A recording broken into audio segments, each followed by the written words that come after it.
Welcome to Simulation and Prototyping.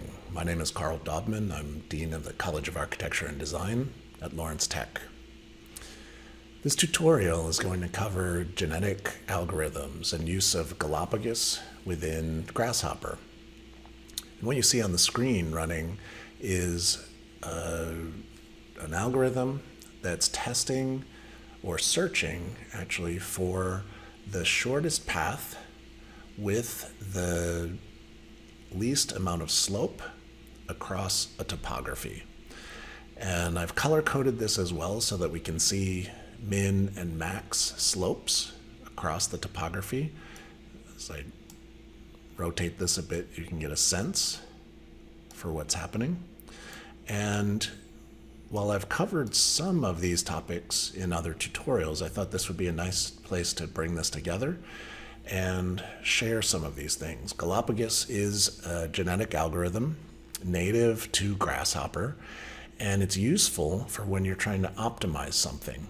The way that it works is that we can see this running, and I'll go through how to build the Grasshopper script and how to run this, but each column that we see here, we can see we're on 8, 9. Each of these is a generation or population of different iterations.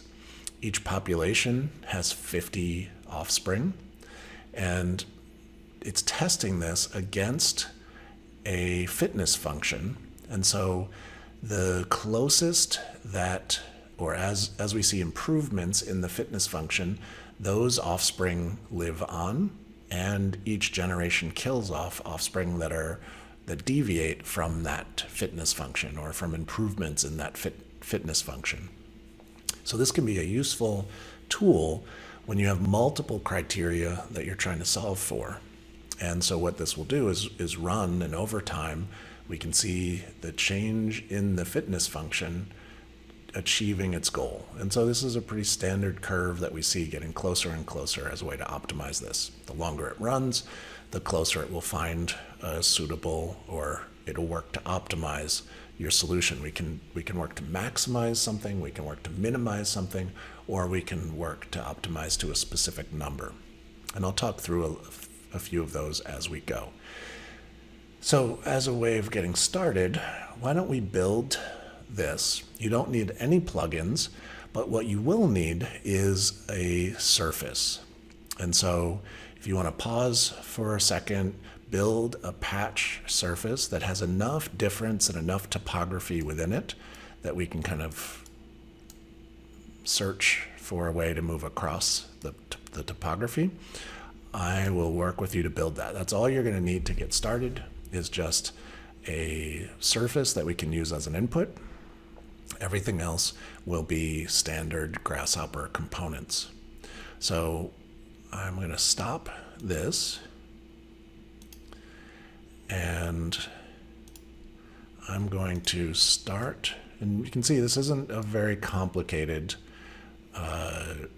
Grasshopper definition.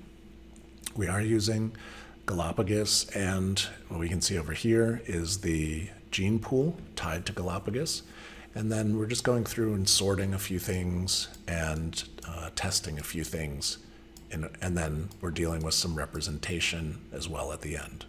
So let me get this started, and I'm going to start a new Grasshopper file. And as I do that, you can see that all I need on the Rhino side is a surface. And this is the surface that I'm using, a patch surface, relatively simple, but it does have some change in the topography across its width. So I'm going to start by including the bifocals so that you can see both the icons and the text for the definitions that I'll use. And let's start with a couple of containers. First being our surface container. This will hold the patch surface that we see on the right. And then I want to create two other containers, which are points. So I'll do this, and then I'll copy the second one. So first of all, and I've also broken a kind of cardinal rule within Rhino, which is coloring something yellow, which makes it look like it's selected. So let me change that to a slightly different color, although now that's hard to see.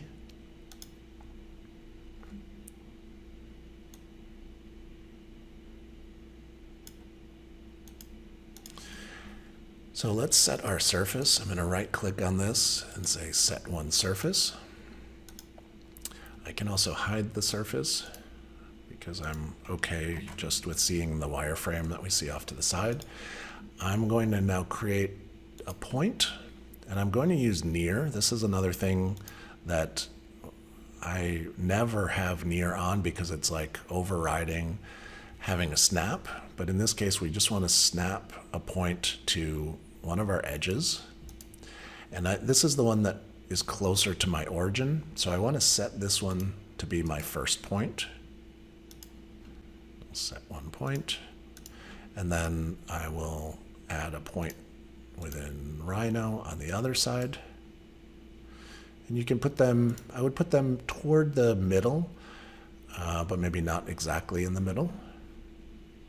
We can also move them to run this in different ways. I'll set my second point there. And I can hide both of my points. You can hide them or not, that's up to you. So the first thing that I want to do is to create a line between these 2 points. And this is going to be just a simple line between 2 points. This is my start point and my end point. And now we can see just a straight line between them. That straight line has nothing to do with the topography right now. It's just simply a straight line between those 2 points. And what I want to do next is to divide the curve. The default is to 10. I want to set my count actually to 11. So I'm just using a panel / / and then typing 11 because this is not a parameter that I feel that I need to change over time. I'm going to have it set to 11 and I'm going to leave it as 11. Sliders you can use in more dynamic situations. So now we've got that line. We've got a series of points. And when we select 11, this actually gives us 12 points. And the reason why I'm doing this is 12 points means that we have 10 points in the middle, and we have 1 point on either end. This will be important when we come back in a second to set our gene pool, which will have 10 inputs. So in preparation for that, I want to work a bit with this list. So first thing I'm going to do is to cull an index from these points. So this is our list, and maybe for a bit, why don't I just plug in a couple panels here so we can see what's coming out. So again, remember that 0 is one of our something in our list. So this is 0 to 11, which means that we have 12 points. And so that's what happens when we set this to be 11. It's 0 plus 11, which gives us 12. So let's cull this list. And what I want to do is I basically want to take out the first and last point. So an easy way to do this is I'm just going to copy this panel twice. The first one that I want to take out is 0. And if this wraps, doing -1 is our last point. And so we can plug both 0 and -1, holding down Shift, into there. And then the wrap is a Boolean, 1 being true, 0 being false. And so I just also like having the visibility of seeing what that's set to, so I'm going to set that to true. If I copy this panel, what we should have is a list of 10 points, 9 plus 0, and I can even include a point container here so that we can, well, how about this? I don't need the point container. I can just click on that and I can see that the 10 points through the middle of that line are highlighted. So let's hide our line, let's hide our divided points, and then we have our list here. So now what I'd like to do is to what I want to do is move these points left and right across the surface. This will allow the genetic algorithm to search for possible solutions. So we're going to do a move. We're going to allow these points to move. And the motion, let's tie the motion to a gene pool. And I'll show you what this means. We're going to go under parameters and where we would find Galaopgos. Let's select gene pool. So our gene pool is going to give us 10 options that can slide, in this case between 0 and 100. I'm going to reset this, and by right-clicking on it, I can edit. I'm going to set 0 decimal places, and I'm going to set a minimum of -500 and a +500. So what this allows is the slider to move from -500 to +500. In this case, that 500 is going to align with roughly an allowable dimension within our surface. Your surface may be bigger or smaller, and so let's just plug this in. So using our gene pool, let's multiply these values. So this will be A, and let's multiply it times a vector in the correct direction. So in my case, we can see down here the axis system. I want these to move in X, positive X and negative X. So I'll set unit X as the thing to multiply this by. And then let's plug this in to the motion. So if we select one of these and slide it left or right, now we can see here this point moving left or right. And so in my case, maybe -500 to +500 is not large enough. There's more space that it can occupy. So maybe I'll go to -700 and +700. You don't want to go too far because we don't want these to move off the surface. And so if you move your point closer to the edge, you're going to want to be careful about which direction that might move in. And so we have that. And here the gene pool, we're just mapping these to the gene pool. We could do these individually with sliders and then have the standard grasshopper slider be the thing that's driven by Galaopgos. But in this case, we're using gene pool, we're plugging these in, and we've got these points.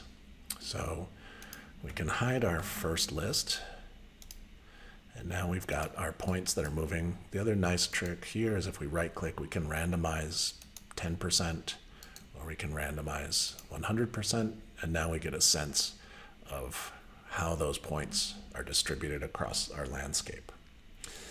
What I want to do now is to reintroduce the first point and the last point back into this list.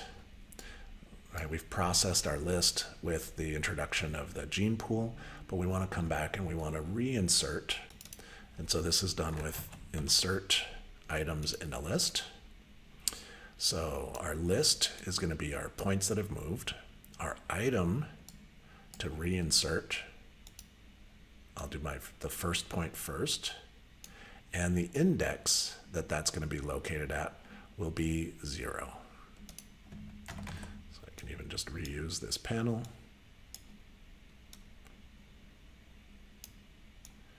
Put that in there, and then I can also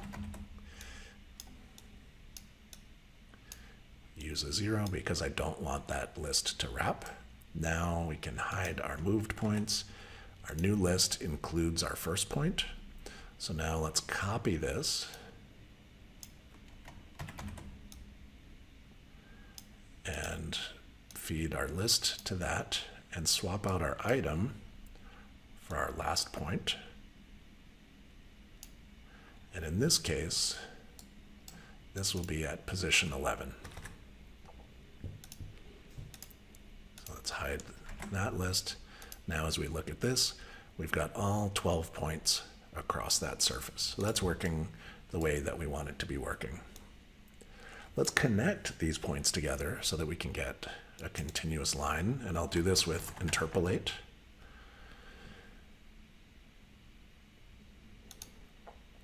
And feed it the vertices. But remember, this line is still flat underneath the surface, or potentially above the surface, depending on where your surface is.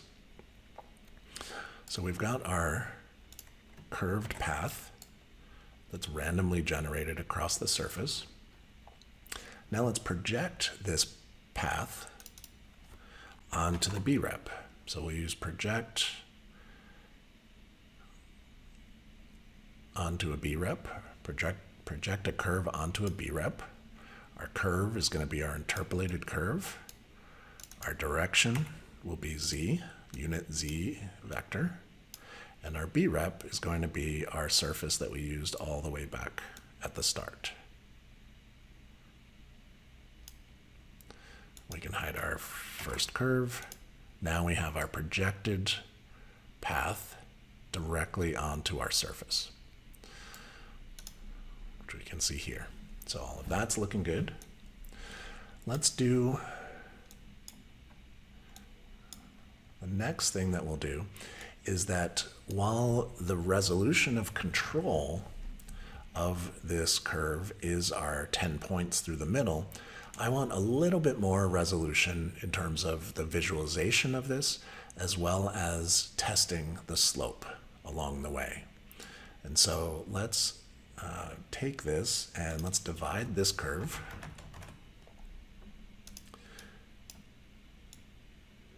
And the default is to 10. I want to divide it by, actually I'm just going to copy a panel that I've already got. And let's divide this by 60. So now we'll have a much finer increment to be able to see our slope as we color code it as it moves across that surface. So in order to do that, let's see, we can even hide that and keep proceeding forward. What I want to do is to draw a line, because rather than test the line as one thing, I want to study each of these from one point to the next as straight increments or straight sections. So the way that we're going to do that is we're going to draw a line between 2 points,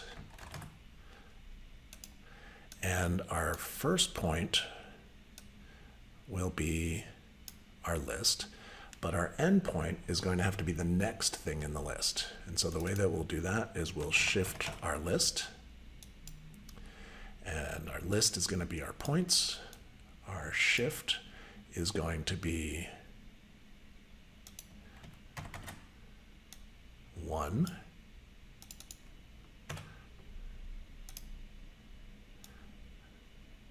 And let's turn the wrap to off, or set it to 0, because we don't want it to wrap and come back on itself.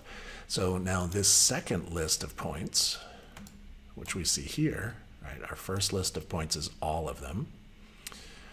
Our second list of points are those. And really what we should probably do is to cull the last item. So if this is our first one and this is our second one and we've shifted it, we actually want to pull the, well, it doesn't wrap, and so this should be okay. So let's take this list and plug it in, and now we can see what we get out are 61 lines. And probably our last line here, which says invalid line, is because it's going from one point to the same point. So we can sort out that last item from the list, either by the point by the shifted list or by the last line. And so let's just cull that index. That'll be the list.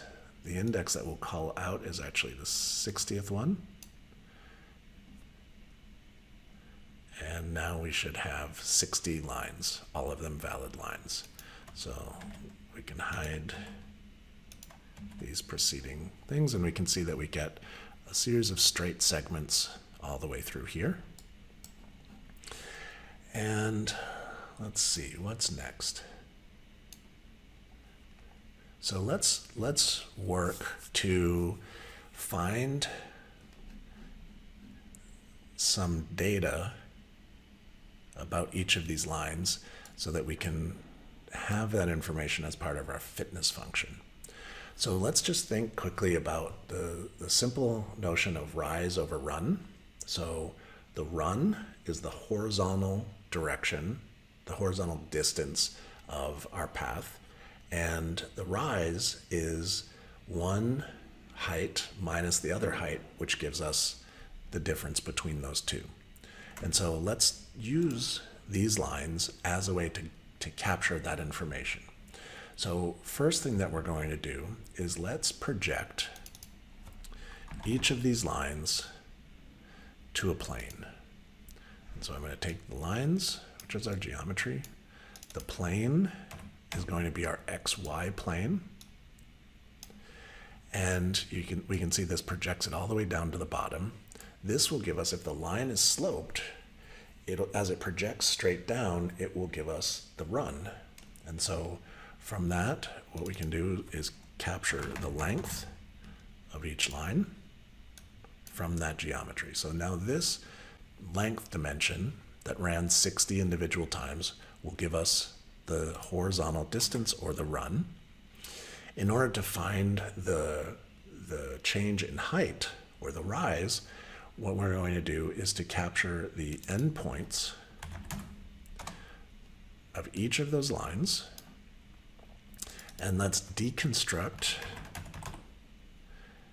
the point values, because in this case we're only interested in the z value, which is the change in those two heights. So now here, if I group these together,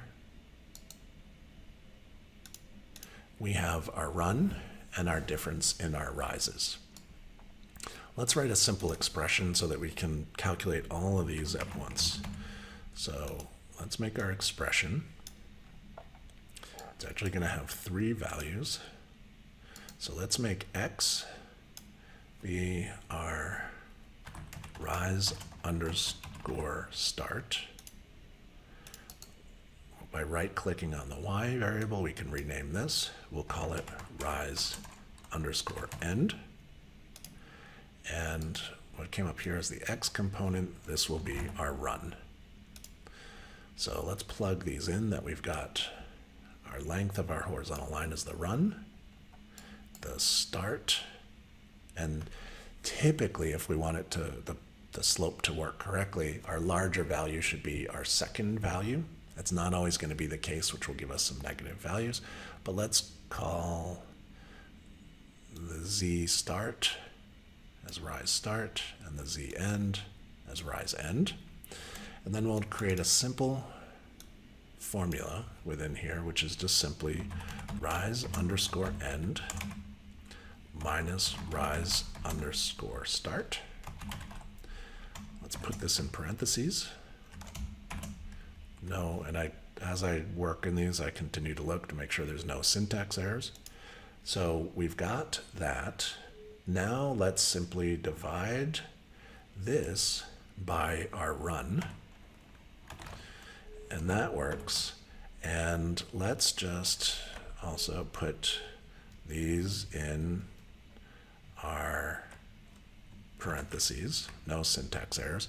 And the last thing that we want to do is just multiply this times 100. And this is going to convert our percentage, which is a decimal place, into a percentage as a non-decimal. So I'll say, okay, this is working. So let's get a list out of this just to check and see what this looks like. So I'll add a panel. And we should have 60 values of this. And so we have these 60 values that are all of those lengths. And that looks good for us. Let's also, what I want to do, okay, now that we've got that, I want just a couple more values to be able to test against our slope that we're checking for here. First is that I want an average. And so there's a simple component here, just average. So let's get our average of all of our slopes. And we can get this as a panel.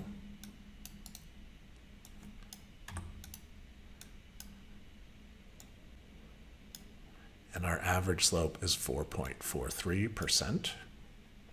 And actually, you know what? Let's name this one slope average.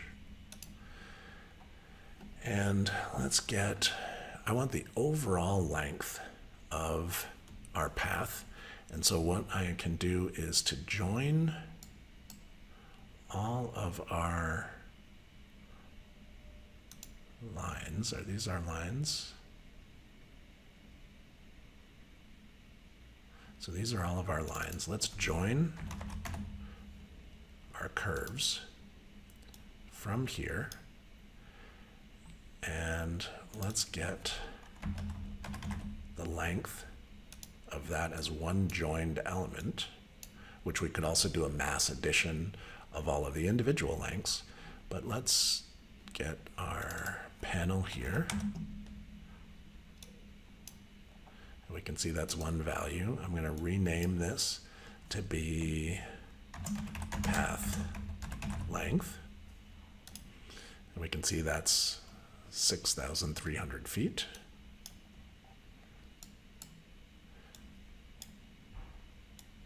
And I can just pull these over because I want my three values to line up here.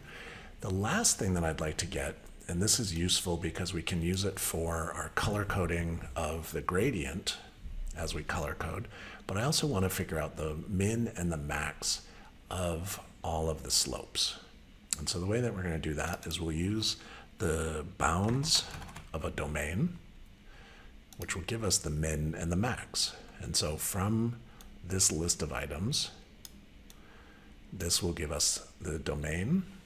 And then let's deconstruct the domain of just our linear 0 to 1 domain.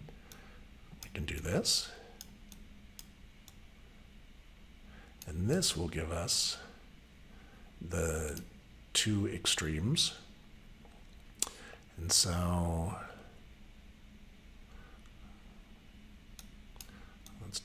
let's kind of use this in two ways. Let's make a panel. And this panel is going to be slope max. And we can pull the end from that and place that there. So with these three values, these are the three values that I want to use for our genetic algorithm in order to run that. I'm going to group these just so it's clear and visible when we have that. So while we're up here working with our deconstructing our domain, let's set this to be our gradient. And so we'll select just the simple gradient between two colors. Our low limit is going to be our start, our upper limit will be our end, and then the parameter that we want to color code against is going to be all of our slopes from that list. I want to tweak the presets. Two colors are fine with me. Well, maybe we'll use the green to lime green or the black to lime green as a way to do that. Let's tie this to a custom preview. as we've done so many times before. Our material is going to be driven by our gradient, and our the geometry that we want to do is actually, let's turn our line into a pipe so that it has some size to it. And I'm not sure what the correct radius of our pipe will be, so I'm going to say 1 is less than 20, just so that we have some options for that scale. And the curve that we want to use is our joined curve from all the way back here. So I'll plug that into our pipe. And I can hide our curves. I can hide our list of points. We can hide our endpoints. And that should be everything there. My pipe is small, so let me increase that size.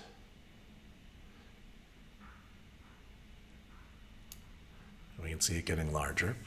And I think the other thing that I have to do is just flatten those curves. Did that work? We can hide our pipe.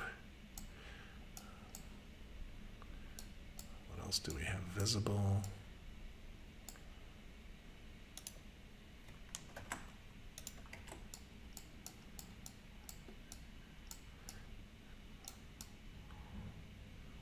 I still see my XY plane, but that's not what's creating the problem now. So we've got that. We've joined our curves. That's one polyline curve.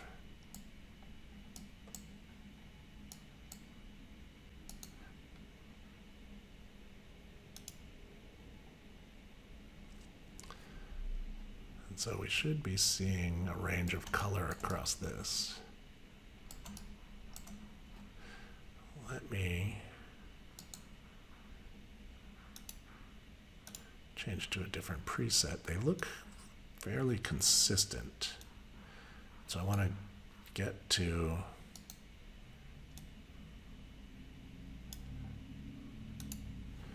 one that has a little more range, and I'm actually not seeing that. So I did this before. Let's see. We've got all of our curves. The parameter that we're using is all of those. That's making sense.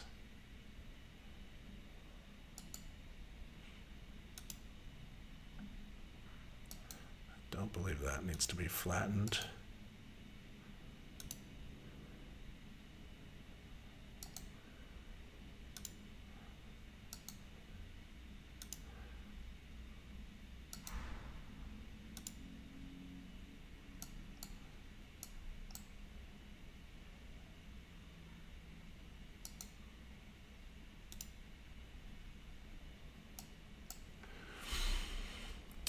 Let's see.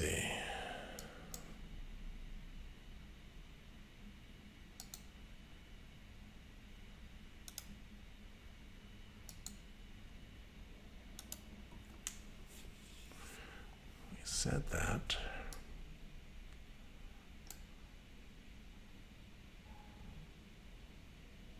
So we do have a range from -22 to 34.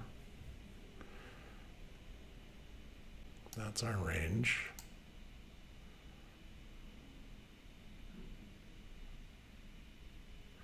One polyline curve.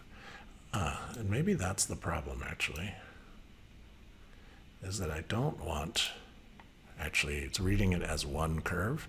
I don't actually want one curve.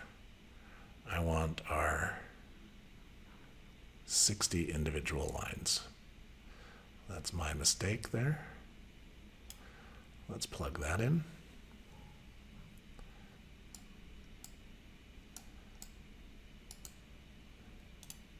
And then flatten it down. So that was, rather than one curve, what we actually want is the visualization of those individual portions so that we can see that a minimal slope is blue and a maximum slope is red. So that's looking good. It's also just looking a little thick. So I can thin that down a little bit.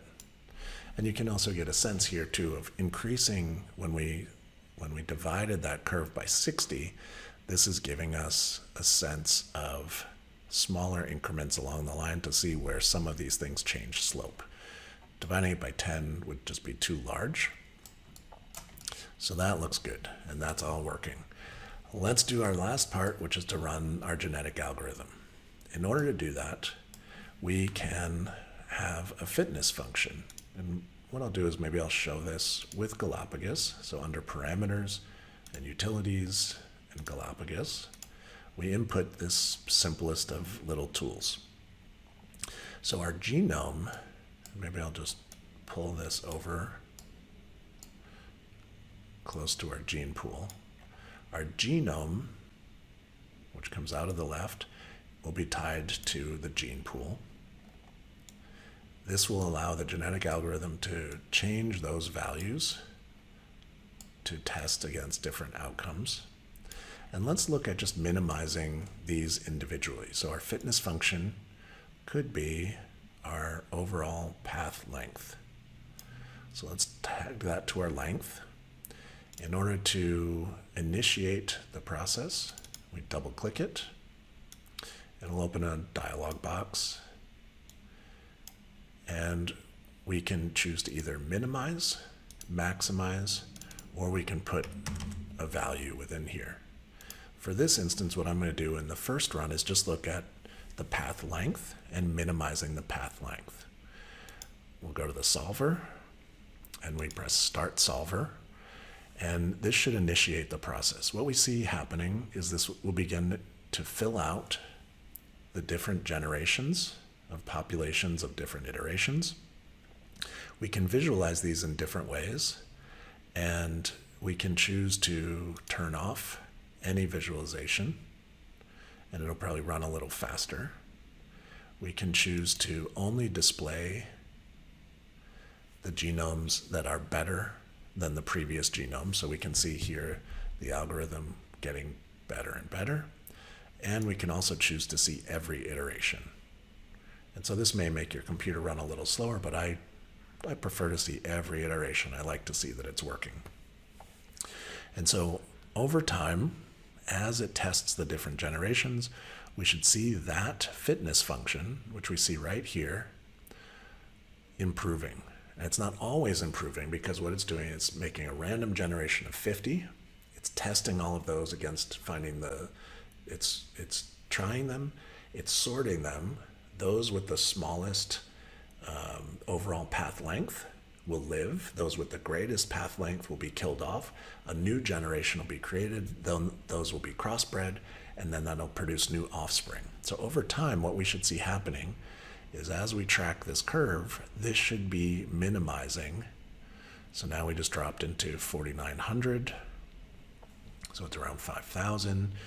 And it will start to level off over time. And we can set that. So really what we're doing is we're just solving to get the shortest path between these 2 points. If we rotate, we can see that. But in some instances, we probably want to test against multiple criteria. So I'm going to stop the solver and cancel it. And here's an opportunity where let's just look at changing the fitness function to deal with the overall average. We can run this again, and we want to minimize the average. We can start the solver. And here, we're not interested in the length of the path at all. We're interested in the average. So we can have extremes, but at least our slope average, we'll see that slowly decrease over time. And the longer it runs, the more it will find that optimized value. So there's the first generation that's done.